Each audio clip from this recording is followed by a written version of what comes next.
Hi guys and welcome to my channel. In today's video we are talking about how to grow your business as a beginner portrait photographer in 2023. As any photographer, the first thing you need is a portfolio. You need to develop your portfolio in the niche you want to work with. For example, if you want to shoot kids and families, or like me, you want to work with influencers and brands and overall lifestyle and portrait images. When you start to develop your portfolio as a beginner photographer, everybody tells you to start with your friends and family. And yes, this is the most convenient way. But I don't think it's a good idea.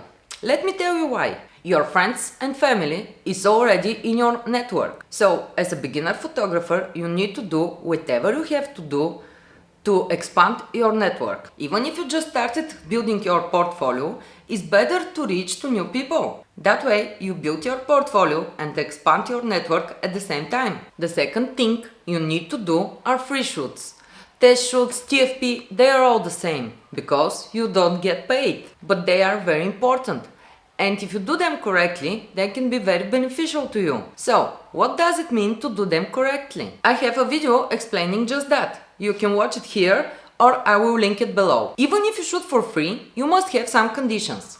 For example, how many photos the client gets. You must explain that you will use them to promote your business. And every time the client posts a pic in social media, they must credit you. These are some examples to think about. The next step is to develop your social media presence. Use social media to market yourself, not only your work, but you as a person. Social media should be a combination between your portfolio, behind the scenes, to show how you do things, and share things about yourself. You don't need to share your deepest secrets, just the things that you like or don't like. Remember, people connect with people. So, social media is great.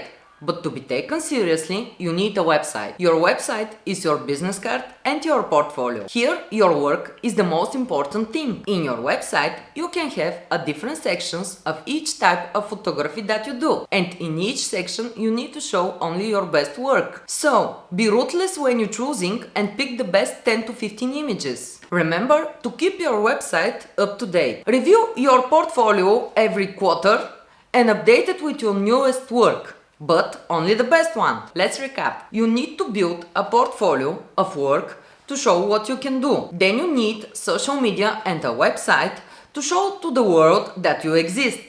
And most importantly, grow your network. Networking for me is the best way to start and grow your photography business in 2023. That's it guys, I hope you liked the video, and if you love photography, you can subscribe to my channel.